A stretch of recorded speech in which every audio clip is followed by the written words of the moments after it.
Hi, I'm Sarah Gabriel, former special education teacher turned social entrepreneur and founder of In Good Company. We help businesses build thriving teams by giving them the confidence and tools to effectively lead employees with disabilities. This podcast is for leaders creating interability workplaces. Together, we'll dig into what it takes to lead with both heart and business savvy and build workplaces where contributors of all abilities are not just included, but essential. Welcome to In Good Company. Hello, everyone. Today, we are honored to welcome Ed Lynch, the visionary founder and executive director of Mychal's Learning Place, a nonprofit based in Hawthorne, California. Established in 2002 in memory of his daughter, Mychal, Ed created a space where youth and young adults with developmental disabilities can build independence, confidence, and community. Under Ed's leadership, Mychal's has grown from an after-school program into a multifaceted organization offering adult programs and innovative social enterprises, 3 in fact, including Mychal's Bakery and Coffee, Mychal's Café, and Mychal's Print and Embroidery.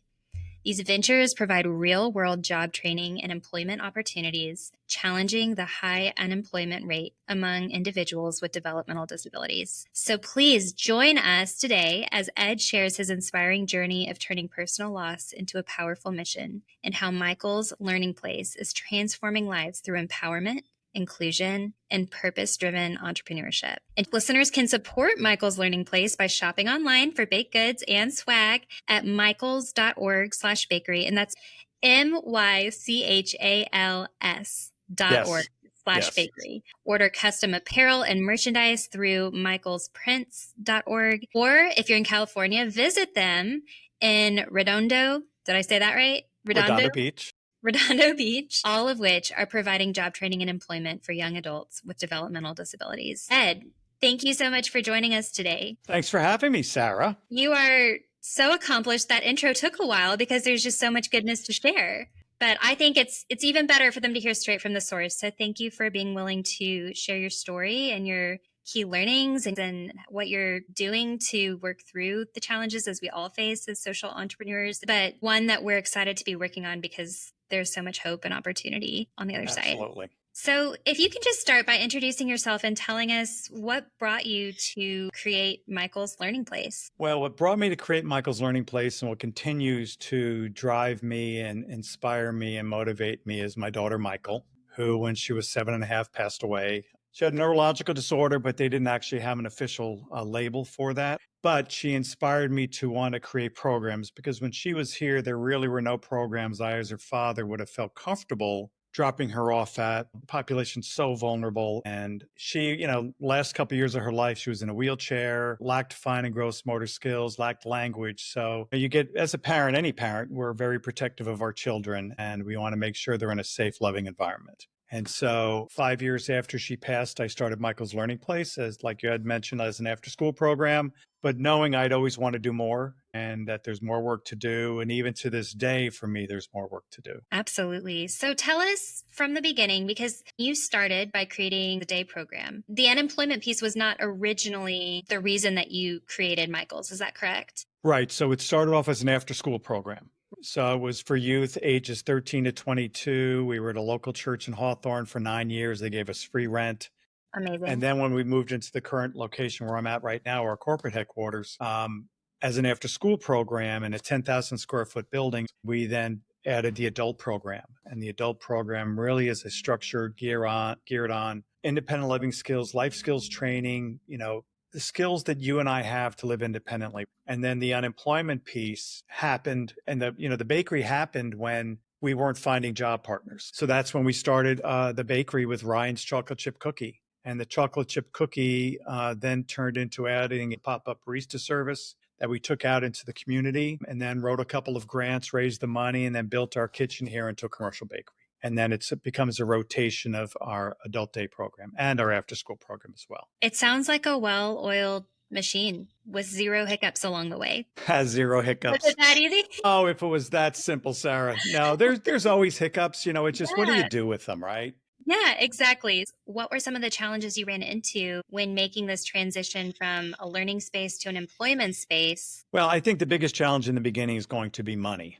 right? So any nonprofit, you want to raise the money to do the work. We've been fortunate for quite a few years having strong foundation support. And so when we reached out to the community and we reached out to some of our donors, raising the money was the easy part. We had somebody that was running the barista business that had a background in coffee shops and management. So when you have somebody that knows that, makes my life easier, right? And then we just started expanding on the baked goods. Challenges, I don't, it's hard to say there were no challenges besides the money. I've got amazing staff. Janet, who's been running the bakery, has been with me for 17, 18 years. So again, when you have a good team around you, Yeah.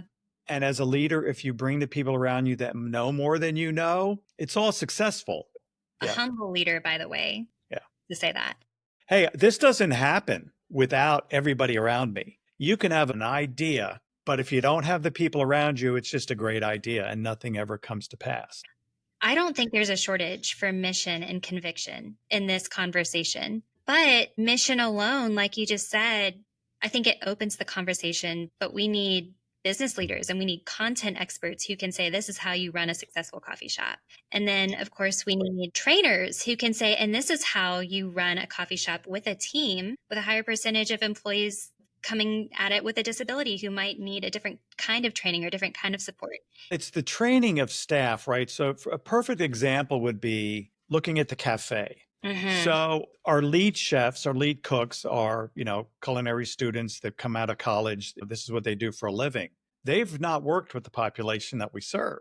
So Right. it's really training them so they understand. The cafe is about our students, not about them. The customers, of course, you have to run a good business, but it's really about having the students do as much of the work as possible. So, and explaining to staff that certain behaviors happen amongst all of us, whether we're disabled or not.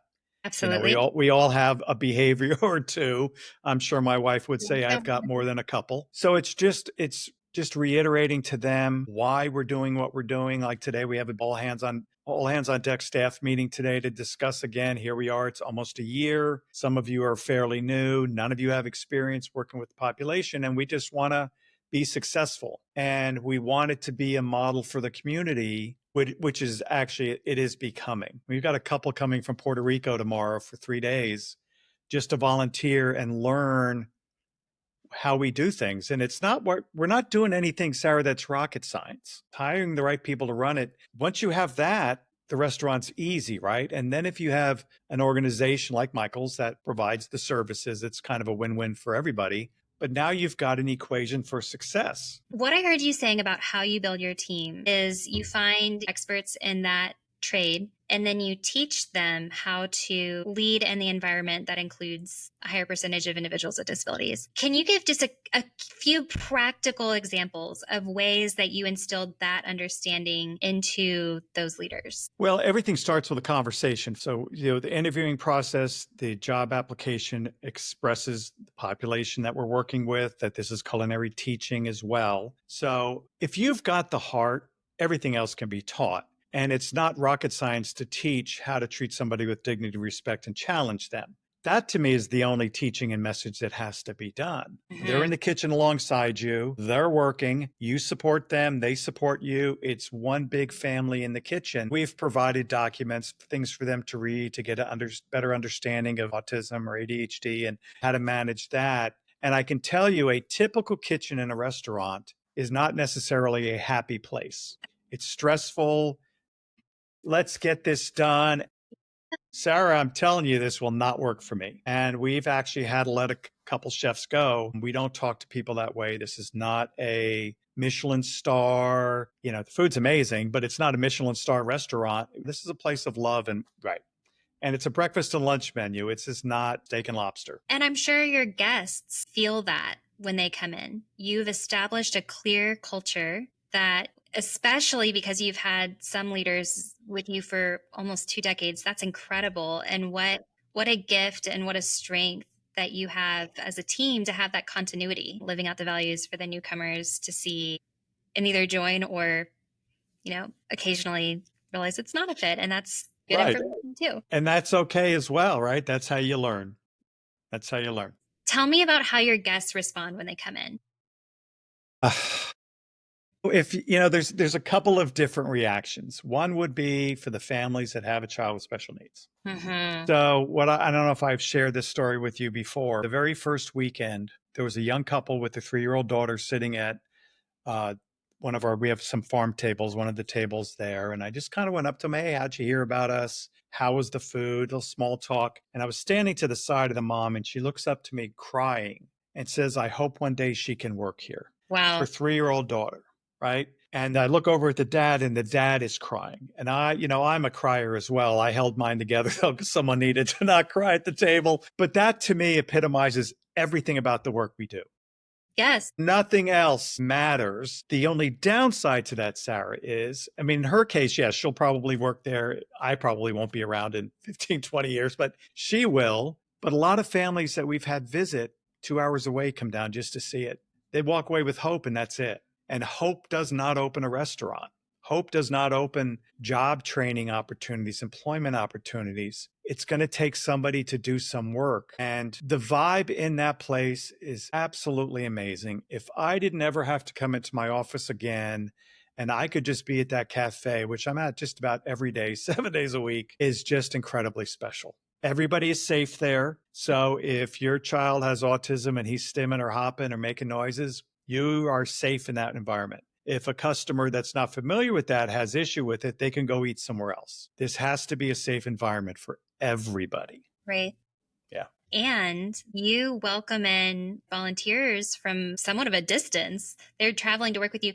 You also welcome in other potential founders who are thinking, could I create this in my hometown? You even jokingly said you'd be pleased if someone opened up the same concept across the street from you. And Ed, let me just say why I was so encouraged to hear you share this mentality with me the first time we met. I would call this category social entrepreneurs, meaning we're building new businesses with a mission in mind. The goal is not to become this big piggy bank where we're making millions. And we want to be businesses that do well and provide a truly excellent service and a great guest experience. And the idea is still to be a business. And sometimes Yeah. in the business world, there's competition and there's this fear. If I have poured my heart and soul and sweat and tears into this, and then someone comes right across the street and does it just slightly better than me, what does that mean about what I'm building? And are they going to put me out of business and then my mission dies? And there can be that fear of competition. So why have you taken the approach of opening your doors to anyone who is curious about learning to do something similar? Because the need,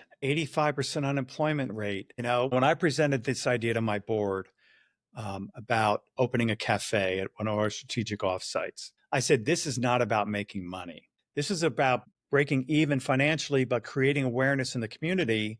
Some people don't like the term, but that our participants are capable and able. They want to work. They want a job. Give them a job. So if you come into our restaurant and you see Mary at the register or Dominic making your breakfast in the kitchen, maybe you'll think twice about hiring somebody with a disability. Maybe you'll see that they're capable and able. I'm an open book. I'll share my information with anybody. Again, this is not rocket science. So you had made mention, it is a business first, right? So we are a nonprofit. Cafe runs legally as a nonprofit, but we run it as a restaurant. So the equation has to be, of course, location, location, location. It's got to be a beautiful environment that's clean, right? It's got to be affordable.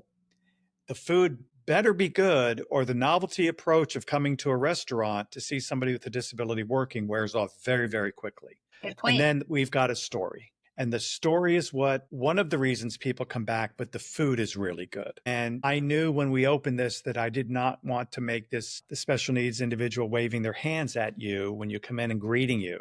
That's not what I wanted. And so a lot of people come in, they have no idea what they're expecting. And then we've got stuff all over the cafe that tells the story of why we do what we do, talks about the print shop, talks about Ryan's chocolate chip cookie, and how everything kind of started from there.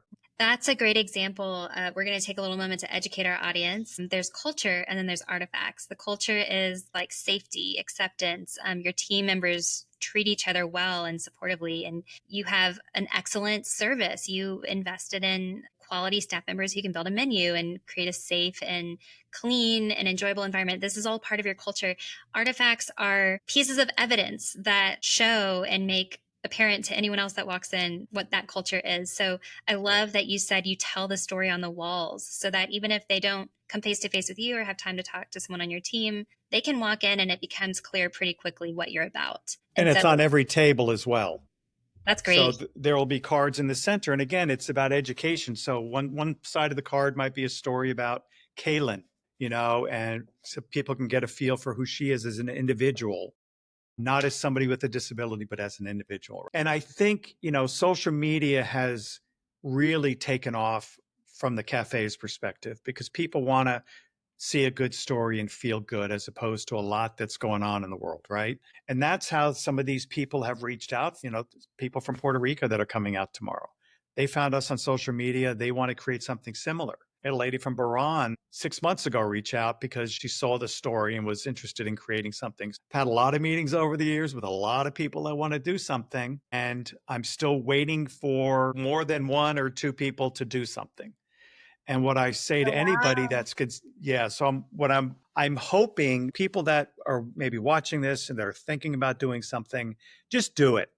Tell yourself you're going to do it. Don't think about it. Don't say, I give myself 6 months to talk about it. Think you're never going to do it. Decide to do it. There's basic, simple steps to getting this done. You want to send me an email, you want to get on a phone call with me, I'm willing to share with anybody. Yes, please, audience, take him up on that.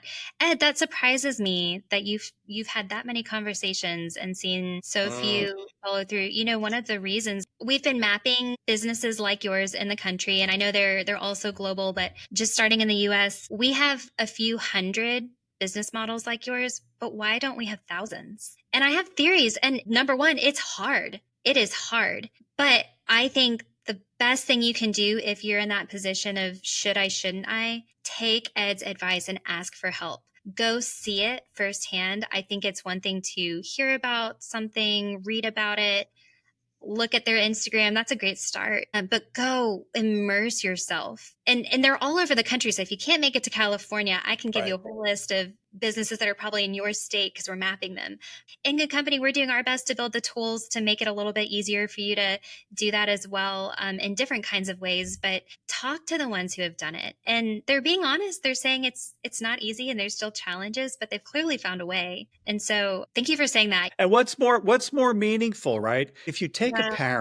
a parent's motivation is going to be totally different from that of a professional restaurateur, whatever. They're going to have their skill set, but a parent is driven by the cause. Yeah, It doesn't have to be a restaurant. It could be anything else you want it to be. If you've absolutely. got experience, leverage that. If you've got partnerships in your community, leverage that if you can.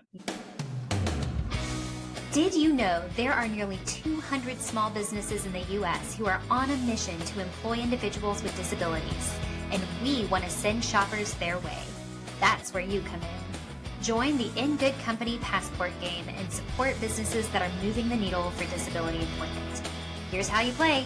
Choose 3 businesses featured on our passport, snap photos with each visit or online purchase, and share them on your Instagram. Tag IGC with us and the business you supported, and we'll send you a prize. Grab your passport and instructions in the show notes or on our Instagram page today.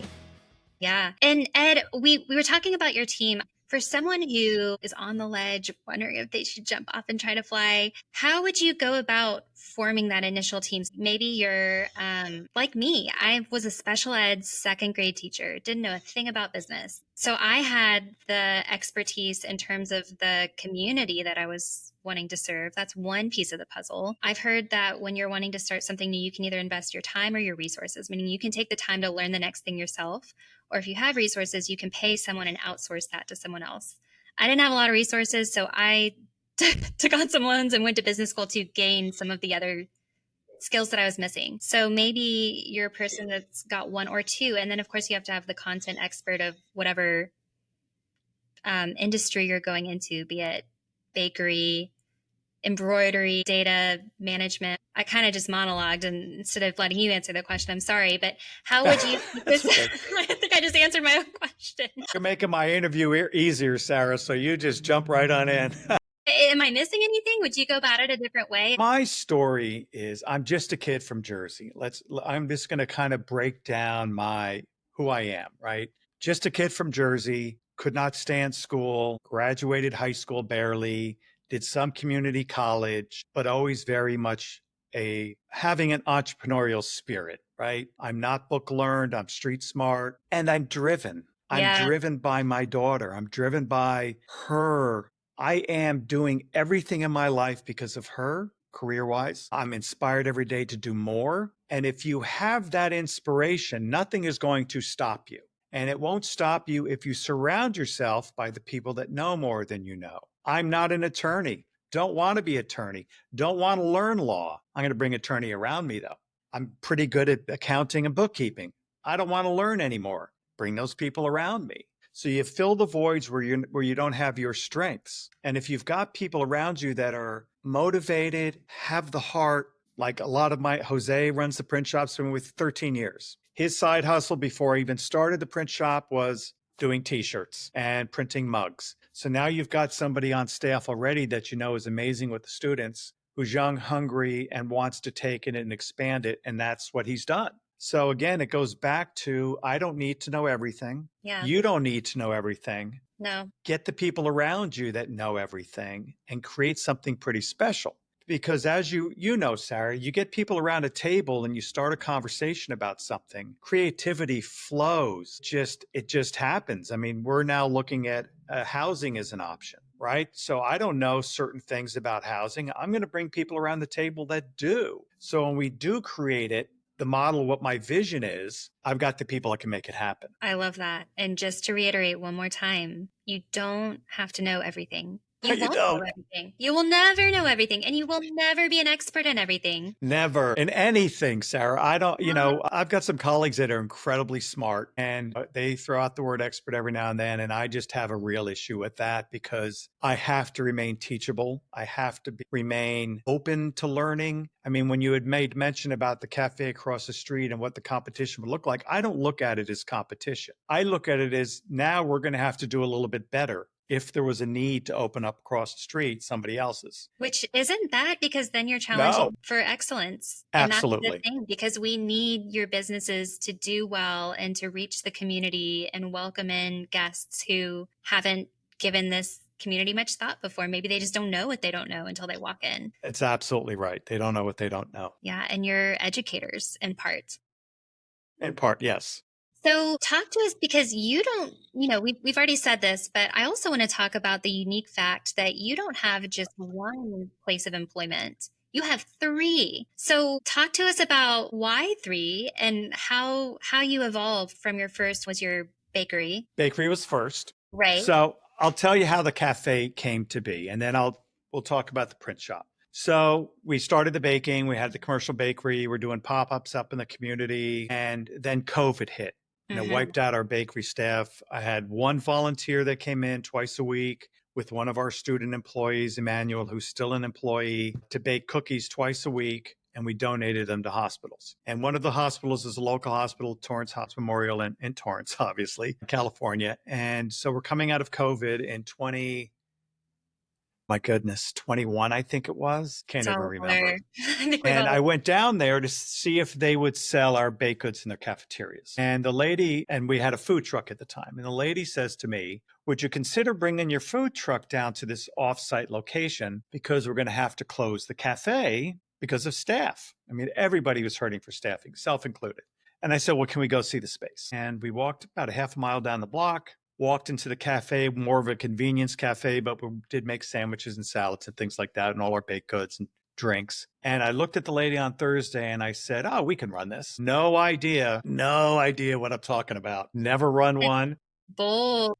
It's all teachable. This is all teachable. And what I thought was going to be like a 2-month experience. So anyway, so that was on a Thursday. On Tuesday, we had the keys. Wow. And we thought it would be a 2-month experiment till they found staffing. We'd have our students get some interaction in the community. It'd be amazing. We were there for 3 years. And they moved us out last November because they needed it for hospital needs, not as a restaurant. But what that did was they gave us our proof of concept that we know how to do this and we could do this. So when Ed, it was, I'm assuming you were not paying rent for that space, because no rent, no utilities, no maintenance of basically equipment. They had the space in the business and they needed staff and you moved in. We provided a need for them and their doctors and their nurses and their patients. And how did they respond to your team moving in? They loved us. I'm not surprised. Yeah, they loved it. It was a wonderful, wonderful experience. It was so weird the first couple of years because everyone's wearing their masks. So you go in there, it's a hospital, or it's more of a doctor's office than a hospital, but it was an adjustment, but it was pretty special. I wish we still had it because it was a great stepping stone from that opportunity to the restaurant. Yeah. And so that's how the restaurant came to be. I've always wanted to do some sort of a coffee shop with bakery goods. But when this particular piece of property became available, again, location, location, location, parking and back. In this community, there's not a lot of parking. If we didn't have a parking lot in back, we'd be closed already. So you have to really be smart about where you're going to put this. Will you have built-in clients, which the hospital did? Yeah. So, if somebody wants to do something, maybe doesn't have the financial resources to do that, maybe look at some of your community locations and if they have vacant space, library, places where you're going to have people. You could do a coffee cart. You don't have to open a restaurant. We started with pop-up barista service. Yeah. And then that just kind of transitioned. Pop-ups are a great way to get that, what you were calling proof of concept. Before you invest in this huge, beautiful space or go through months and months and months of research and contracts and all of that, make sure you have a good product and you're in a space where people want to buy it. Absolutely. I think that step is easy to skip. It's also easy when you're someone who's just so eager and so excited to get started. It's such a great idea to you. You kind of can start to assume it's a great idea to everyone else as well. But I love that you had that opportunity and you were willing to say yes quickly because you recognized this is going to help us validate what we're thinking about. And it did. And then you were able to kind of move into the next stage. Well, the thing is, opportunities come along and you really look at it, jump on it, or you run away from it. So I think it just depends on what kind of person you are. Our organization has been pretty strong, around for 23 years, and we're financially strong, which gives us that freedom to take on an opportunity like that. But we also knew it was a low lift financially to do that. Not all opportunities are worth taking, so we've got one that presented to us where they said, here are the keys to the castle, no rent, no utilities, full kitchen, not a lot of built-in client base, but it's out of state. And so I have to, and I was excited about it for the first 3 weeks. And then this past week, I've really processed, does this make sense for our organization, for me to be pulled away to this other state, probably pretty frequently to start something there? And it didn't make sense. And I've got a colleague out there that has a day program, also owns a little cafe as a for-profit. And I approached her. I said, is this something you'd be interested in? So I will try to broker a deal with them so they can work together because it's the right thing to do. So what I'm pulling out of that story, one, you were excited about an opportunity, but you took some time to think about it. Not indefinite time. You weren't what I call analysis paralysis. I get stuck in that zone. You said you either move or you don't, but sometimes you can get stuck in that in between. But yeah. You took your time, but not too much time. And then what you identified as the reason for passing on what could have seemed like a great opportunity and no-brainer was split focus. And you as the leader have your hands full. One of your social enterprises is turning 1 year old pretty soon. So you've got your hands full. And you're a team player. You're looking at the bigger picture. You're not just looking at Mychal's. You're looking at the 80+% of adults with disabilities in the U.S. that are still seeking employment. You can work on the California community, and your peer can work on that other state that you mentioned. And so I love that you're thinking locally and more broadly and being generous. It's interesting because I got so excited for it because I saw the space, and the thought process for me is I'm spending a lot of time on putting together the presentation so I can share it with my board, and I got videos and PowerPoint. I'm doing all this stuff, and I talked to my wife, and I said, I don't think this is a good idea for me right now. I mean, Paige, who's my COO, moved into the position in November, so she's not ready for me to walk away and go create something over there. I have to look at the group as a whole and not, here's an opportunity. I'd love to do it. It'd be fun. It'd be nice to expand, but it just doesn't make sense. Doesn't make sense. Yeah. Thanks for walking us through that decision-making process, because opportunities can be tempting and they can seem great, and it's still not the best yes for you and the people under your care. Right. But it could be the next person's best yes, and it sounds like it might be. So, Yeah. And what I would say to anybody is, when it comes to anything, just look at it. Does it make sense for you and your family mhm, and your kids, which is really what it's about at the end of the day, right? Is creating those opportunities for them so they don't get lost in the system when they hit 25 and 30 and they have nothing to do and they're sitting at home, right? right. Well, quickly back to your 3 businesses. You told us the story of the cafe And the bakery. and the bakery. Tell us about your embroidery shop and how that came to be. So that one kind of cracks me up as well. So I live in the Lakers training facility is in El Segundo, California. And they built it out in 2017 as the new training facility. And they had a community open house type of thing. And when you were there, they took your picture at a step and repeat. And then they printed your face on a Lakers mug. And I'm thinking to myself, I am not going to drink from a mug that has my mug on it, right? I just thought that was a little ridiculous. But I watched the guys making the mugs. 2 weeks later, bought the equipment to make the mugs, started it as a rotation in our adult program, and then found out Jose's side hustle was doing all of this type of branding. So now we've got somebody that knows what they're doing. He had to learn a lot because the technology is so different. And we were just kind of off to the races. One of our parents wrote us a check, and then Jose went online. Some lady had a machine sitting in her living room. That was her dad. She's not using, local. And then we could start practicing printing shirts. And then we wrote some grants. And then we did a fundraiser at our luncheon towards buying equipment. And then just started adding the pieces together. And then one of our board members gave us free space in Inglewood to use for the print shop. We were there for about a year and a half, just kind of learning how to do everything. Individual donors started to come along and buy equipment for us. And That's then awesome. then we moved to Redondo Beach, 3 years ago, January 3 years ago. It's 5 blocks down from the print shop. And biggest clients are corporate partners. You do a lot of school stuff, but we've got a lot of corporate partners, Northrop Grumman, Chevron, a lot of the big partners. And we're incredibly grateful because that's, again, have to do it as a business. If you're going to try to do this to do mom and pop shirts of 12 and an order, you're not going to be able to survive.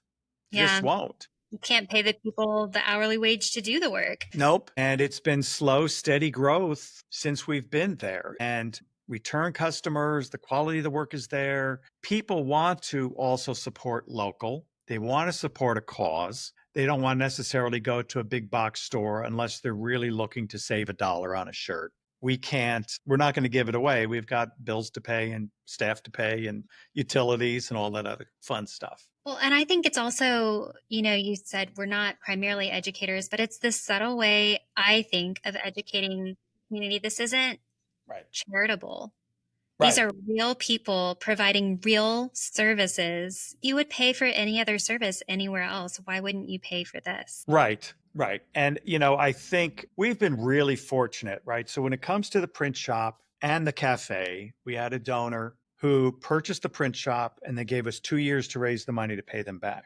I think one of the main reasons he did that is they supported us already, but he sees that we're trying to create employment and independence and not this everlasting support from Social Security. If Johnny can make more than that, he needs to break away from that. So they see us creating employment. Yeah. Same thing at the cafe. So we raised the money for the print shop, paid them back in 7 months. Cafe, they did the same thing, didn't even hesitate to do that because they see what we're doing. Okay. I want to ask how you found this incredible donor, but that's another podcast. Just the topic of fundraising and cultivating that network and those relationships is important. And everything's relationships, Sarah, everything. Yeah. Communication and relationships. And when you have those relationships, they know you, they know your story, they know your why. And it's like you said, you need a good story to compel people to join you. It may not be their story, but if they can see your passion and commitment to the story and find, some connection to that, it's powerful. Agreed. Absolutely agreed. Yeah. So I would say for today's takeaway for our audience, get clear on your story. and practice telling your story. I fumbled through mine for years, still am, I think. But if you can find a way to just practice and get comfortable telling your story and why you're doing it, you'll be so surprised the people that jump in, or if they can't directly help you, say, hey, my uncle is passionate about something similar and he has XYZ skills that might be useful. Let me set up a call. And what's the worst thing that could happen if you ask somebody for help? They say no, right? And what that does is it starts to build confidence. And I can do this. I can do this. And then eventually you get a yes, and that yes will build some momentum. People want to be asked. And that's a whole nother fundraising conversation. We might have to book you for a part 2. Well, Ed, because we're coming close to time, I always like to close by asking, who are you a fan of in terms of businesses out there that are working on bridging the gap to unemployment in this community, similar to yourself? Who can we lift up and highlight? Oh, wow. Didn't see that question coming. I have some colleagues that have been in the field, a very, very long time. That's a good one. So a colleague of mine used to be the executive director of My Possibilities out of Plano, Texas. Wonderful organization. Parent founded it. He left the organization about a year ago. He's 40. He started his own organization, Connect IDD, I think is what it's called. His name is Mychal Thomas, dynamic young man. And he's helping a lot of organizations maneuver through what does it take to open a program, buy property. And he's got a team around him of very, very bright people. I would say he would be my to-go guy. There's also Lauren Smith out of McKinney, Texas, and she's the executive director of Hugs Cafe. Yeah, she's young, she's dynamic, she's a big thinker. So for me, at my advanced age, see somebody at that age and the potential they have if they do this another 25 years, right, which would get them to my age, the difference they're going to make is going to be amazing because they're coming in with education to back up their heart and why they do what they do, right? So for me, I love watching that happen. This young lady that I'm working on this partnership that I'm kind of handing this over to, her name is Taylor. She's with the Garden Foundation. And young, dynamic, doing it for the right reasons. So there's a lot of those stories out there and a lot of people doing good work. There just needs to be more of them. And there needs to not be any warehousing and programs. There needs to be getting them out in the real world, providing with real world opportunities. There's nothing wrong if you want to be a bagger in a market. There's nothing wrong if you want to put a shirt on a hanger, if that's what you want to do. If you want to do something else, let's find out what you want to do and try to create that opportunity for you. One story I'll share with you and how it has to be person-centered planned when we're speaking of individuals and what they want to do, not what I think they want to do, but what they want to do.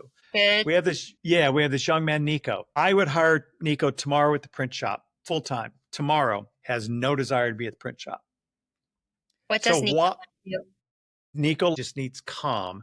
Print shop, music's going on, machines are going on, everyone's talking. So we have to honor the individual. Yeah. Right? That's a really good point. I think even those of us who mean well can make a lot of assumptions. Right. Again, going back to, I love this idea. I think it's great. Why wouldn't they? That's right. Why you lead with questions. Right. I try really hard to ask more questions than I answer. Hopefully I asked you more questions. I did steal one of your answers before you could go. No, you helped me, Sarah.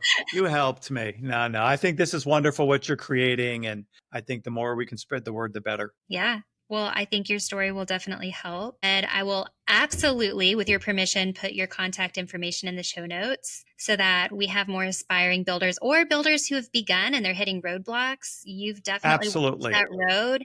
Ed, please shop with them. If you're in California, even if you're not, they ship. So place an order online.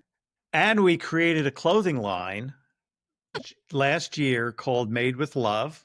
All right. I'm going shopping right after this. Let's support Mychal's. They're doing tremendous work and you can join in on this work. So don't be shy. Step up. Don't be shy. And I'm here if you need anything. Absolutely. Well, Ed, thank you for your time today. I cannot wait to release this episode into the world for many, many people to be encouraged. Such a pleasure, Sarah. I look forward to part 2. Absolutely. Thanks for joining us on In Good Company. I hope this conversation gave you what you needed to take your next step. Special thanks to Georgia Tech's Institute for Leadership and Social Impact for the recording space and the coffee. If you enjoyed this, please subscribe, share, or leave a review to help more leaders like you find us. Want more tools, frameworks, or a community of like-minded advocates? Head over to igcwithus.com to learn more. We'd love to connect. Until next time, keep building what wasn't there before. You're in good company.